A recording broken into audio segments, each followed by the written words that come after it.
Alrighty, Paws Up Podcast, episode 62. We are back, and we have a very, very special guest. I'm here with my co-host Jake Gibson, Jonathan Mayer, and we second time guest on here, Darin Yrigoyen, basketball SID, good friend of all of us. Darin, what's up? We're excited to have you on, man. Talk some FIU basketball and some tennis. What's happening, guys? I'm sure there's probably a few, but now I'm a returning guest, so I feel honored that I've made a second appearance on the Paws Up podcast. Must mean that my first time was at least somewhat entertaining, or maybe you guys are just looking for an inside scoop. Either way, I'm here and excited to talk with you all today. Kind of wrap up of FIU athletics and also just kind of looking forward to what's to come. So yeah, definitely have a lot to talk about. But I mean, last time we had you on, it was basically all FIU basketball. Let's get to know you a little bit better. We have a very long journey to get here to FIU and a lot of cool stories. You're from Langshore, Pennsylvania. Just when did you tell yourself that you really wanted to get to work in sports or begin to work in sports? And, just when was that, that moment for you? yeah, I think it was a combination of a few things. But yeah, growing up in Philly, my dad worked in college athletics for a long time. First with the Ivy League when I lived in Philly, a Division I conference, and then eventually as a Division III conference commissioner, which took me out to Iowa. So I think that was part of it. But candidly, I've always been a big sports fan, for better or worse. Like sports in Philly are kind of synonymous, and it's just always something that people gravitate to and kind of live and die on, like I said, for better or worse. And as an athlete, I pretty much played every sport growing up, kind of settled on volleyball, but just a combination of really those three things, like where I grew up, how I grew up with my upbringing, and then obviously like being involved in athletics pretty consistently, kind of drove me towards this career. But I think the biggest thing was definitely my background with my dad and just being involved in things from a very early age. Yeah, talk to us a little bit about volleyball. You played for, I believe, up until college. Just take us through why you chose volleyball and just your overall time playing it. College volleyball, obviously not easy to do at any level now, even especially. So just talk to us a little bit about that. Yeah, candidly, it was kind of one of those things where I tried a lot of sports. If I could have chose, I probably would have been a basketball player, but at 5'8" on a good day, that just wasn't going to happen for me. And I kind of realized that once I was kind of entering high school, wasn't like playing a lot on my middle school team, blah, blah, blah. I knew that I was probably going to have to pivot. And honestly, we just had like a tournament between the middle schools in ninth grade, and everybody like had a team, a volleyball team for boys. And I figured out that I was pretty good at serving and and I enjoyed playing the game. And that's really just kind of how I picked it up. And then I played for 3 years in high school, 1 year of a club team at the University of Iowa, and then 3 years Division III at Loras College, a small Division III school in Dubuque, Iowa. So really, like I said, it was just kind of something I settled on, but something that I grew to love. So, by the way, only Paws Up OGs remember Darin's first appearance on the show, which was a preview for men's basketball taking on Jacksonville State in Alabama on January the 6th of this year. So it's been a hot minute, Darin. With that said, being involved in the world of athletics has taken you to a lot of different locations and universities around the country. Just name a few: Dominican, Lynn, University of Chicago. Just of all the tips and tricks that you've sort of learned as your time working for those schools, what did you take away, would you say, the most that you've sort of brought with you to FIU that you still hold a lot of power in? I think like just general career advice or things that I've learned along the way is like advocate for yourself and ask questions. And just kind of don't always take things like, oh, this is what's been done before, so we probably can't do this. I've had a lot of experiences in my career throughout where I've asked questions and said, hey, like this doesn't seem to add up, or what if we try this? What if we try that? And people were more receptive to it than you would think as administrators that I've worked under, or even when I kind of was running the show at Dominican and at Chicago, it was always kind of a collaborative relationship. And one thing that I've really taken away from all those experiences is just continue to push for what you think is right. And really having those conversations can honestly garner respect from the people that are above you, more so than annoy them, which is, I think, what people assume sometimes is like, oh, I don't want to bother them. But at the same time, they might not ever think of it the way that you see it, or they might not be on the ground with you. And you can bring a new perspective and something they can latch onto, especially when they find that you're the one that doesn't just have the idea, but wants to do the work. That's kind of when, good things can happen and you can push things forward. All right. So ultimately, Darin, how did you land the job here at FIU? I mean, Miami is very, very different from places like Chicago and Philadelphia. So just, what made you pull the trigger to come down here? Absolutely. I think it was a combination of a lot of things, really. My parents had relocated to Florida, but even when I worked at Lynn, I knew that Florida was somewhere that I enjoyed being, and could really see myself staying. With some things due to COVID and all that, I kind of had to leave, not on my own accord. And I'm somebody that, I was a little bit bitter about that, to be honest. So that was part of the reason that I wanted to come back and kind of make good on my experience and also, be somewhere that I really enjoyed being. I also had a previous relationship with Hunter Dubois, who had worked at Barry at the time that I had worked at Lynn. We had crossed paths. I have a lot of respect for what he does, and always kind of tried to emulate and envy him in a lot of ways and do it in my own way, not nearly as skilled in that area. But again, that was part of it too. Somebody that I knew and trusted to take me to a place like FIU. And candidly, at the level that I was at, I was pretty much doing everything. And I just realized that that's not super sustainable. I wanted to have something that was a little bit higher level on my resume. If I wanted to go back to that level, I knew that those doors would always be open.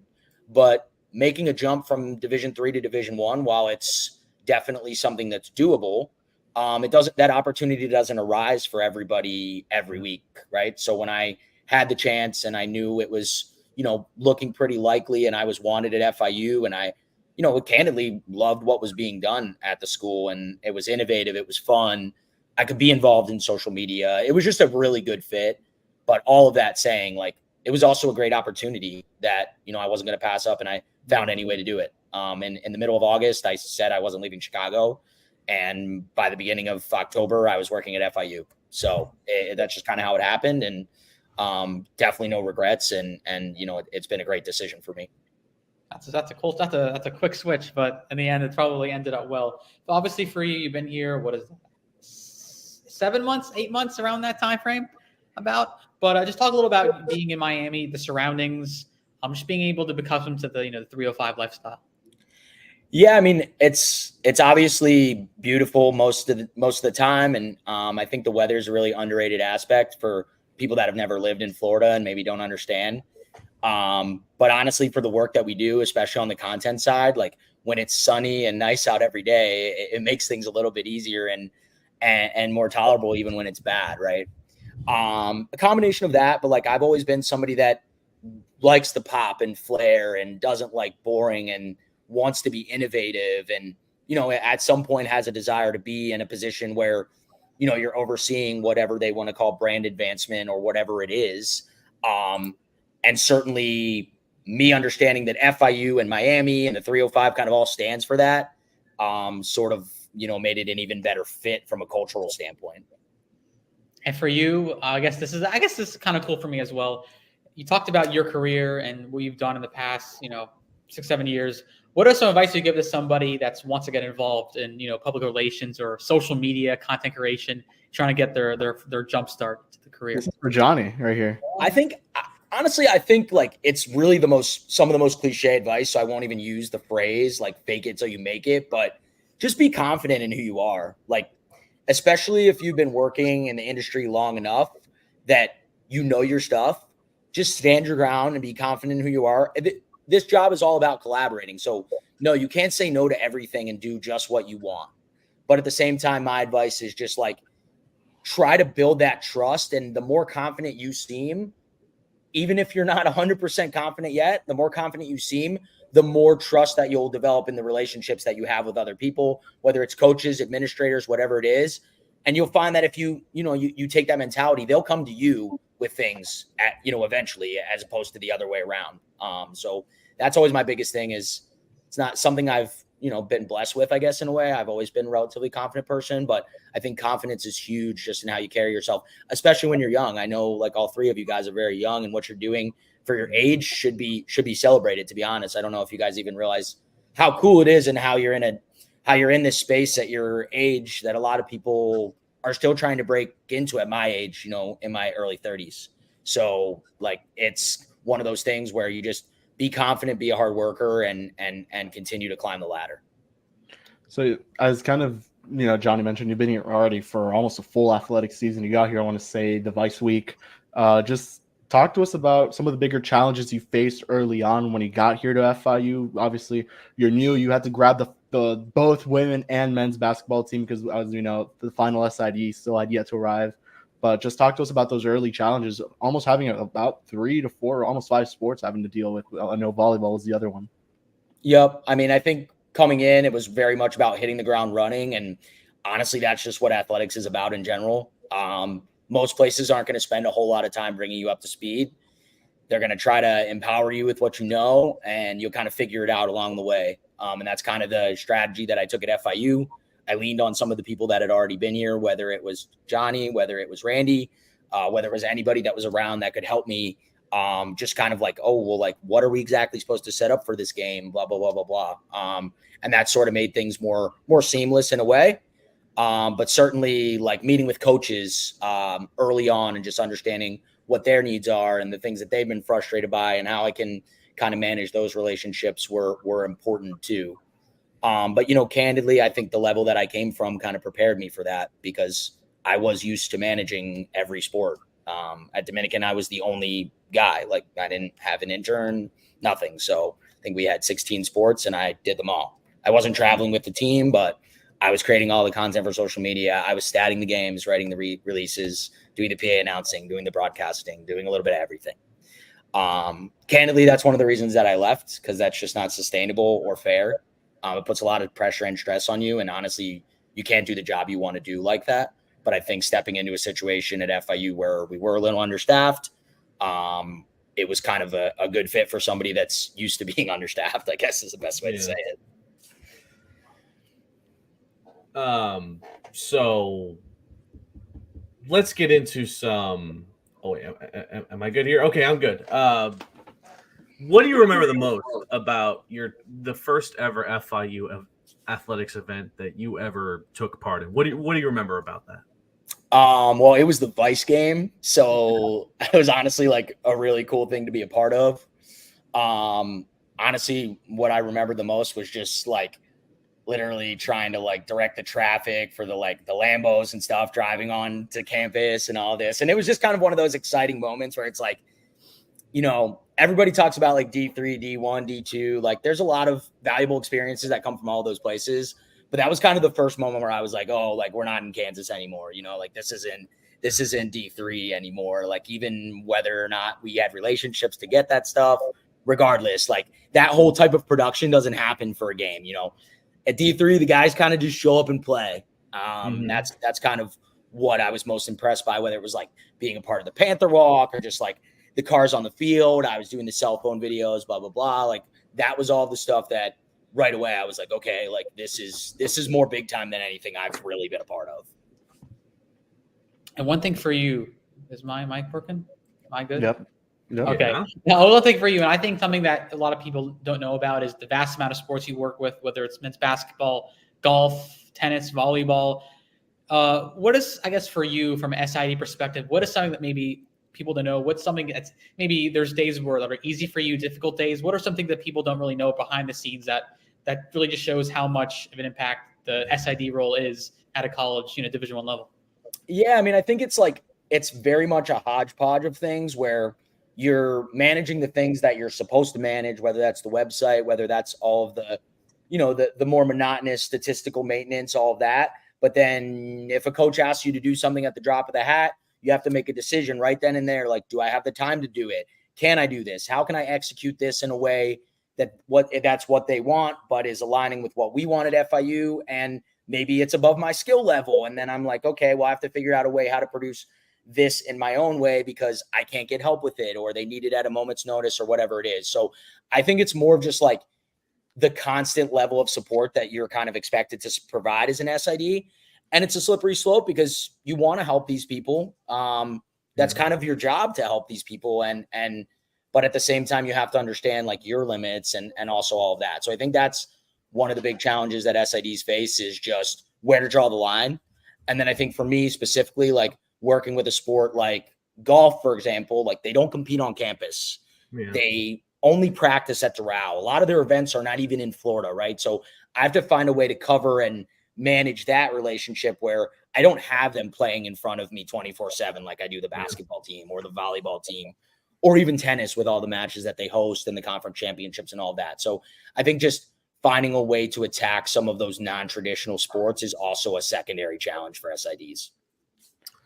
Yep. Finally, before we go into, I believe, just some general basketball talk, now you're in the summer months. Your sports are all over. I know track and field is the final one, but just what are some things that you're looking to accomplish here at FIU that maybe you didn't have the chance to do at the D3 or D3 level? Maybe some goals that you have set for yourself here. Yeah, I think just providing more consistent coverage, whether it's from a content standpoint or whether it's just kind of tying things up, being a little bit more extensive in the summer months. Just because, like I said, when I was managing all the teams, the summer was very much a time where I was just kind of relaxed and didn't do a whole lot on social media, did bios, that kind of did not the bare minimum, but just what needed to be done for the next seasons, schedules, rosters. But when you're doing that for 16 or 20 programs, that's pretty much all you have the bandwidth to do. So for this and for FIU, the balance of having 4 sports to commit to, for me, is really nice. And it's also the athletes are around and more accessible in the summer. So again, you can kind of find avenues there, certainly to do that. And I'm also just trying to develop my own skill set, whether that's going out to do freelance things with the camera or developing what I'm doing with graphics or just whatever it is on a daily basis, helping out the creative team just because it's stuff that I enjoy doing. The summer gives me more opportunity for that than it ever did before. Has Hunter given you some tips and tricks with the camera, or have you been teaching him some stuff? Hunter does not trust me with the football team, but Hunter otherwise believes in me for most of the camera work. The football team, he doesn't trust me with, but that's another story. That's his baby, That's exactly. So let's talk some men's basketball, Darin. Cool. On record, it was a rough 11-22 season. However, you watch it, they did have a high note in that Conference USA tournament, beating Jacksonville State. Obviously, again, that tough loss to the 1 seed in Sam Houston State right afterward ended their season. But still, take us through your experience being at that Conference USA tournament and what to make of the season just in general. Yeah, absolutely. I mean, I think it was a lot of what ifs and buts and all of that when it came down to the season. The team had a lot of opportunities to win some games that they probably shouldn't and lost some games that they probably should have won. And I think they would all candidly say that. But being at the conference tournament was a great experience. You kind of saw that there definitely some potential with this program. Certainly in a tournament style atmosphere, they showed pretty well, I would say, in both games. Honestly, a tough test against a team like Sam Houston that won the conference tournament or won the regular season conference, and then obviously the win against Jacksonville State. So I think you see that the style has potential, especially in a tournament setting, but obviously it comes down to wins and losses, and that wasn't really there this year. So that's something that, obviously the coaching staff and all of us that are part of the program are excited about and looking to improve. But it did feel like there were a lot of moments where, things were right there on the fence or right there on the edge of the needle, and they just didn't fall FIU's way. So that's kind of our hope, combined with, there were some injuries as well that certainly played a factor there. You went into the season, with Deshaun Gittins and John Abar expected to be 2 major contributors.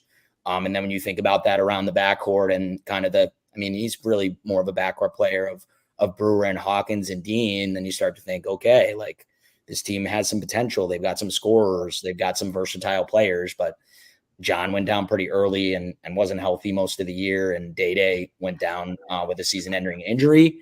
And not that the results were really a whole lot better before they went down, but that certainly played a factor in the dog days of the season where you only have 7, 8 guys that you can trust to put out on the court. And it all snowballs from there for sure. Yeah, and I think, we need to talk about Arturo Dean when we're talking about FIU men's basketball this past season, led the nation in steals. Just, now obviously he's off to Oklahoma State. Just talk to us about his season, what he did for this team, because, man, I think we could all say this. If it wasn't for Arturo Dean in that Jacksonville State game in the conference tournament, who knows if they would have won it. But just talk to us about his season. How do you think he'll fit now going to an Oklahoma State that it'll be a familiar face for him, a former Western Kentucky coach off there. So he's having himself a good opportunity to really go into a program that really needs a rebound season. Yeah, I think he'll get very much of a chance there, especially with his background in Conference USA and Coach Lutz and all of that. And that guy's had a lot of success. He's been to 3 straight NCAA tournaments. So if anybody can pull off a quick turnaround at a school like Oklahoma State, I do think Lutz is a guy that could do that. Arturo, obviously, like you kind of know what type of player he is. He's super dynamic. He's a gamer. He's somebody you want out on the court for you. He's definitely going to have a little bit of a different experience in the Big 12 with a little bit more size and strength and all of that he's going to match up against. But the guy has really never backed down from any challenge that he's been presented with. And it's hard for me not to expect him to at least be a contributor. Now, as a contributor, a guy who gets 15 minutes off the bench and it, is averaging 8 points and 4 assists and 2 steals a game, which is a great bench guy, or as a contributor or starter and an all Big 12 player. To be honest, I think the sky's the limit for that guy. And I could see it going any which one of those ways. He's a guy that consistently impressed me when he was on the floor. And I think, he was only a sophomore this past season. So there's a lot of potential for him, man, for sure. And with that, obviously, it opens up a lot of doors for guys to come into the program, whether it's, transfers, JUCO transfers, high school recruits. Talk a little more about, guys that you see that have come into the program and obviously have only just stepped in, but you can see making maybe an immediate impact and be key producers for the team heading into next season. Yeah, I mean, I will talk about some of the incoming guys, but I think 2 of the biggest guys could even be seen as incomings because they didn't finish out the season that I already mentioned. I think John Aber is a super versatile player. Yeah. A guy that honestly in the NCAA, you don't find a whole lot of them. He's a big that can handle the ball a little bit. He can score in the mid-range. He can bang when he has to. He's not really a center, but he's kind of a power forward in a Tim Duncan-esque type of player, I guess, where he has all that versatility. Obviously not the same level, but you get what I'm saying. Yeah. And then obviously Deshaun Gittins. I mean, I think he's super motivated coming into this season. I've had a lot of conversations with him privately, and he's very much looking at this as this is his team now, and he's going to have an opportunity to make his impact. And really just kind of continue to build on what has been a good career for him so far. Last year he had moments where he struggled, but he had a pretty solid season before he got injured. And then his freshman year, he was on the all freshman team and all of that stuff. So I think he will be a major contributor, and those 2 guys coming back will be key to FIU. You won't be able to just replace the entire starting lineup with all new guys and not have any of these returners contribute. If they don't contribute, there's, there will be issues there. And then I think obviously some of the incoming guys, I'm really excited about. Asim Jones, JUCO All-American. He's going to kind of slot into that, like from what I understand, small forward, shooting guard type of role. Yeah. He can play a lot of, he's a versatile player. To be honest, that's one thing that FIU always has and will have again this year is a lot of tweener guys. You're going to have Ashton Williamson. He's more of a point guard. He can kind of play the 2. You're going to have, Vianney that's coming in. He's more of a center, but he could develop more into a power forward. He has some pretty good touch around the basket. Cole as well. Like I was talking to Coach Bopp at the main recruiting guy with the men's basketball team, Jesse Bopp, our associate head coach, and he was basically saying, Cole could play the shooting guard. He could play the small. He could even play the power when you need him to. So that versatility and just kind of a hard to guard type of lineup is what I think FIU is going to have this year. And also all those guys can play defense. They're long and athletic, and, it's the same profile of players that are being brought in. And, I think they're excited about these guys, and they are going to have an opportunity. That's one thing FIU certainly had in recruiting this year in the offseason. They are going to have an opportunity to make an instant impact. They are not going to be waiting behind very many guys, if any. And those guys know, and that's part of the reason that they sign up to play here is they want to play right away and they want to contribute to this team. Oh God, Mary muted. You're muted, Johnny. I'm not muted. Now I'm muted. Now you're not. I know I'm not. Okay, so let's talk about something that's a positive for you and your SID career this year at FIU, and that's the tennis program, which has obviously had an unbelievable year. winning the Conference USA Championship, back-to-back seasons and back-to-back years, and really steamrolled and really they took care of business. That was kind of the mentality this year, and obviously going on to NCAAs and having individuals and doubles. Talk a little more about that experience for you, getting to be able to work with that program, and really had a dominating year. They really weren't really challenged until the NCAAs, but really played very great, tennis, and really on the up and up when you look at, the rankings overall. Absolutely. And I mean, I'll say about one thing that I really just enjoy about being an SID is interacting with coaches. Coaches are somewhat crazy, and some of them are just, you're like, you don't know, what they do on a daily basis, but they work so hard and they honestly eat, sleep, and breathe their teams. We find ways on a Sunday to shut it down a little bit. They honestly don't. And that kind of segues me to like Coach Kat. She's like a maniacal winner. Like, she just does not understand not having the mentality to win. And she will not take losing for an answer, whether it's from a player, her team, whatever it is. She has an incredible background being an outstanding player at South Carolina. She was an assistant coach there for a long time at the Power 5 level. Certainly could and probably should have been the head coach there, but thankfully for us, decided to make a move to FIU and tennis program, which had some success, not back in the day, but in the early 2000s, is certainly returned to national prominence and the standard for Conference USA right now, which has a lot to be said as for any program, especially this program here at FIU. So working with the tennis team has been amazing. Not only does she have that mentality and all of that, but she's a great person, very understanding, very easy to work with, cool to be around, funny. Like it's a great relationship that her and I have. And I think that I can kind of see that she has that similar relationship with a lot of the players. And that's why they, go to bat for her and play for FIU and are so successful. She's certainly created an incredible blueprint when it comes to recruiting. It's funny you asked me about that because I believe on the 30th, so just a couple of days ago, she left for various places in Europe, but I think she kind of centers in what her home country is in Serbia. And so she will go to a bunch of these juniors and like college age tournaments and recruit players. And that's why our roster looks like it does. She's really working hard, and she's over there for a month and a half at a time, just trying to get more athletes and bring more players in to make us a better team. So I think that's a huge part of it, is just her kind of desire to keep pushing. You could easily be a conference champion and say like, oh, like we're in the NCAAs every year, but like she wants to have a top 15 program. She's tired of losing to Miami, like all that stuff that you really want to hear out of a coach that has an aspiration to, honestly, it's a big goal, but a coach that has an aspiration to contend for national titles at FIU in all seriousness. And I don't think she's that far away from doing that. Yeah, and then one of the big pieces on that team was Oyen, who we saw with her doubles partner Katerina, who beat Ohio State to move on to the next round against, I believe it was Texas Tech. After that, they unfortunately fell there. But just talk to us about that doubles partner and even Oyen herself, who had a very, very good season for FIU, and just how exciting it was to watch them too, and what you're most excited about watching, seeing from them next season.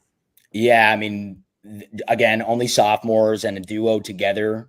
They certainly will be able to build and grow as a team. Doubles is very much a sport where you kind of need to be on the same wavelength with your partner. It's not always verbal communication. You kind of just have to see her make one move and react and cover for her or whatever it is. And Oyen and Kaka are very good at that. Yeah, I mean, really just obviously us and the level that we're at FIU, like, we know that really the conference is what matters for NCAA qualification and all that stuff. But like when we play against P5 schools and we beat them, it doesn't matter how we beat them. We take pride in that, and we should, right?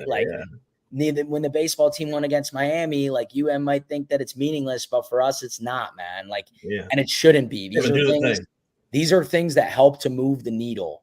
And in the same way, tennis being able to compete with teams like UF and beating teams like Wake Forest and other Power 5 teams.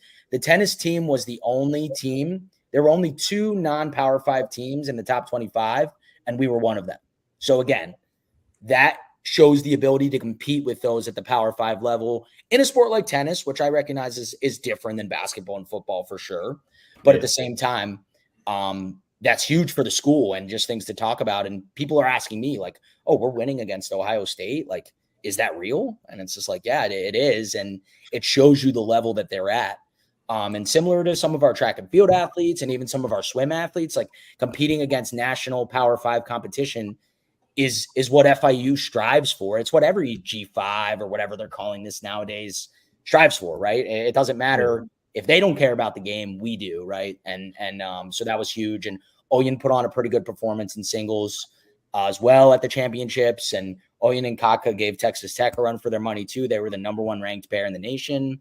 So again, like all of that stuff, it lends itself to things climbing at FIU. And, you know, also a lot of that is too, like you look at the facility, you look at these kind of things. Like I think generally the school, Scott Carr, whoever's pulling all the strings there, understand what kind of potential is there. And you just have to continue to invest whatever you have. And the facility for this team, I mean, Kat has said to me, she's like, I have no more excuses. Like I will be able to make us a national powerhouse with this facility.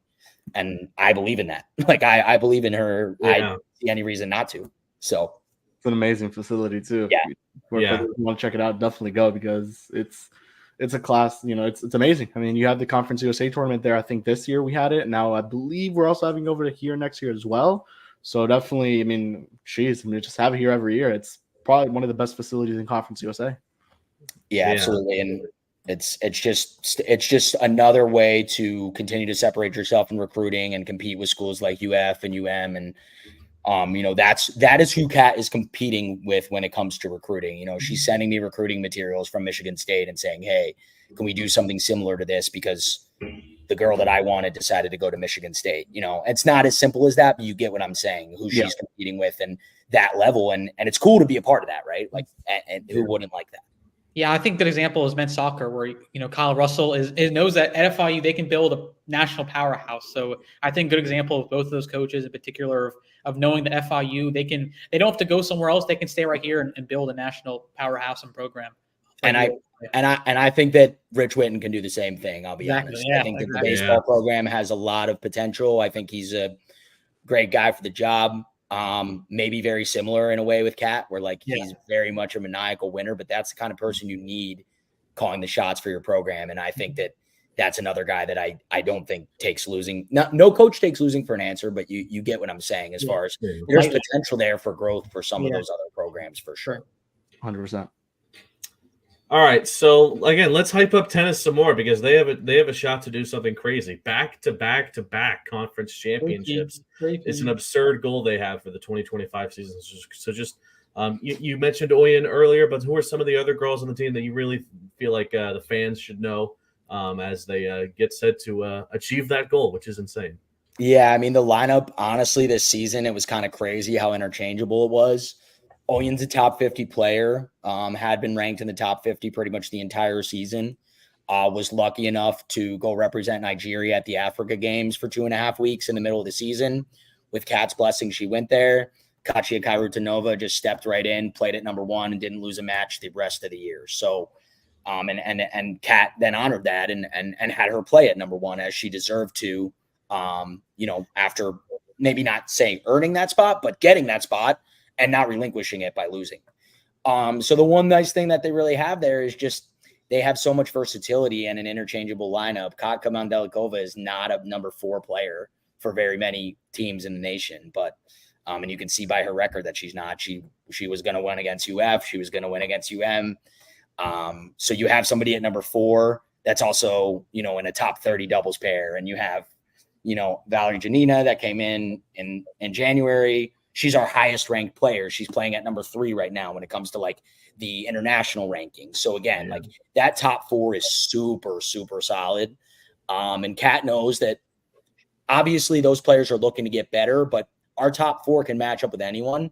She's trying to strengthen the bottom of the lineup, which is where in team tennis, you win and lose, to be honest. It's where you win and lose because a lot of these, you know, P5s, they can bring in whoever they want. And, you know, their player at number 6 is going to be pretty strong. And, you know, for us, it's like, you know, we have challenges there, but that's a big focus for next season is just trying to improve the bottom of the lineup. But, you know, all of those top 4 players are just outstanding. And on any day could be the best player in the lineup. In all seriousness, I know that sounds like a cliche, but it's true.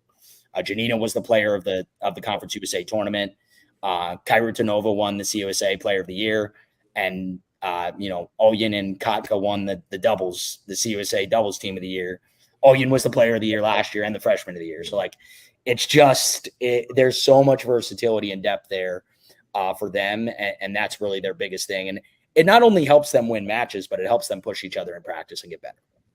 Yeah, 100%. I mean, that's what you have. That's the great thing about having such a good program like tennis. You have so many pieces that you could just throw in there and know that a lot of those girls could probably be the best player on this team if they wanted to, and so that's the great thing about tennis, and that's why we're so excited about it next season. So let's begin to wrap up here with some rapid fire. We did this with Hunter and with Twan, so we'll do it with you. Cool. We'll start with, who is the funniest employee that you're working with right now? Who's the guy that'll make you laugh the most? The funniest employee. I hate to admit it, but Scott Yogozinski makes me laugh. Sometimes in a cringe way, sometimes him being funny, but he's probably pretty high up there for the funniest employee. But most likely to do stand-up would be Christian Almanza. Scott would not last very long at stand-up, but his little jokes, especially throughout the work day or at a baseball game, they kind of help you keep you going, even though I wouldn't say that to his face. No one acknowledges it too. No one acknowledges the jokes, but they know. They're there though. They're there. They just linger. They linger. You're up, Johnny.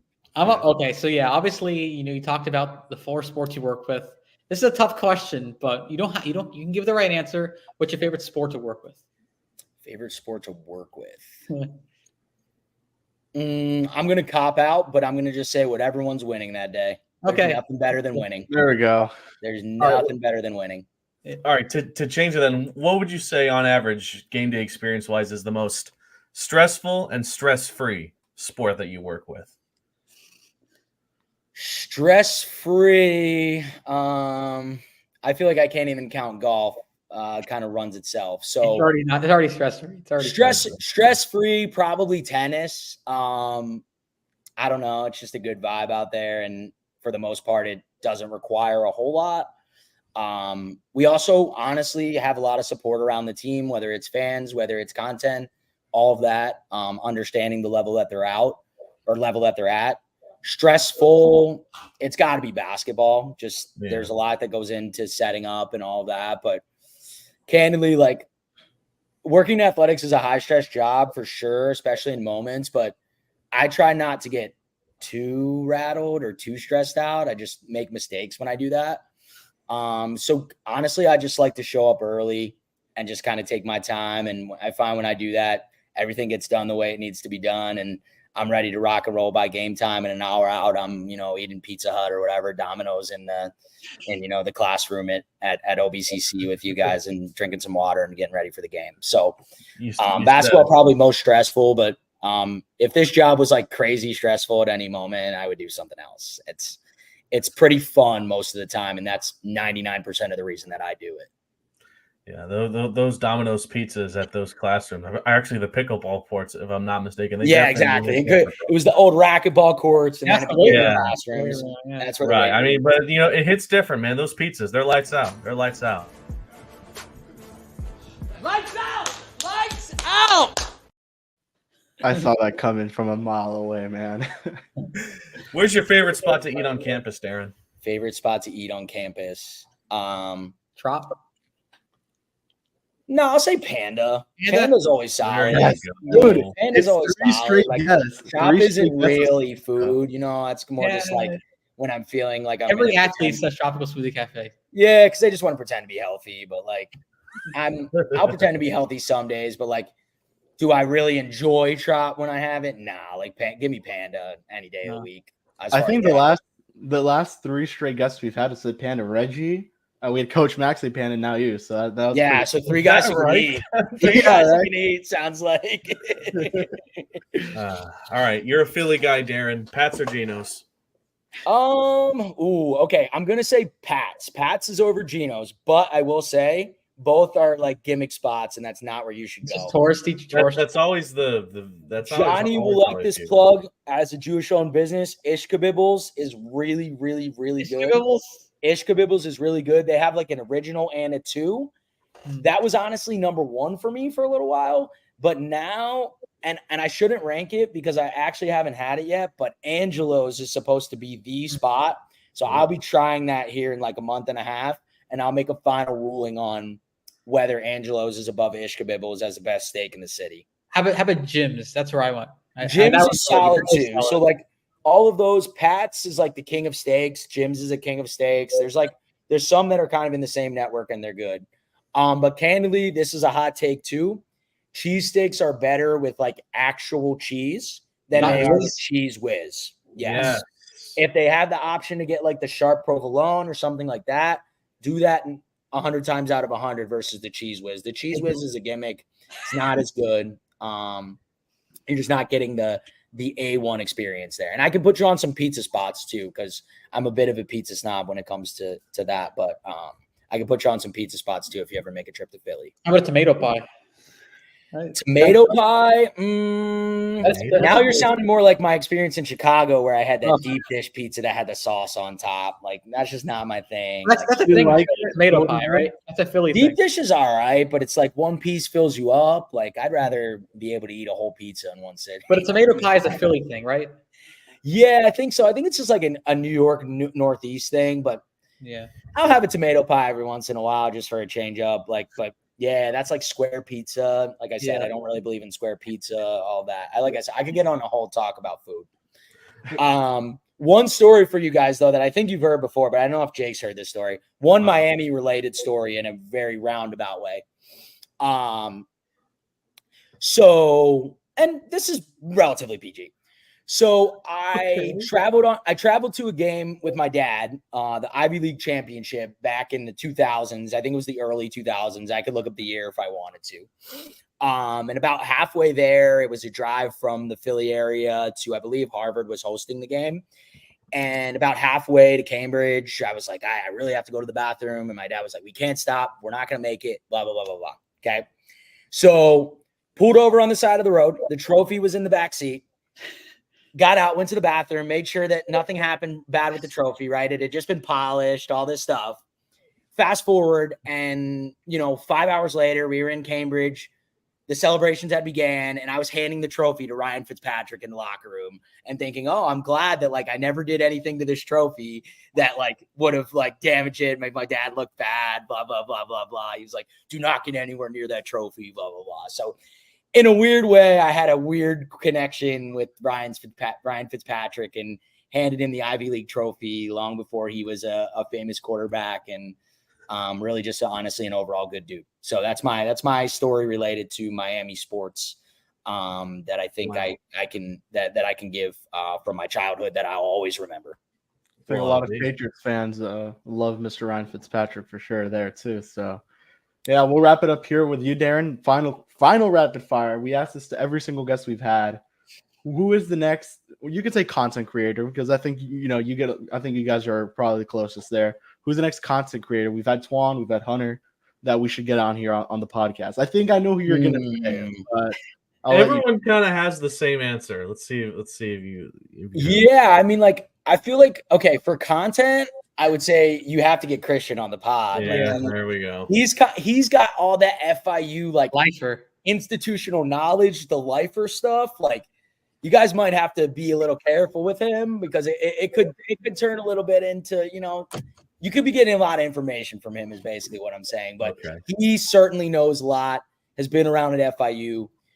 Could honestly comment on just how much better things are now than they ever have been. At least in his tenure as an employee.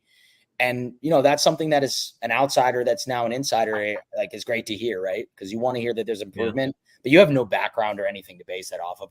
So Christian would be my guy as a content creator.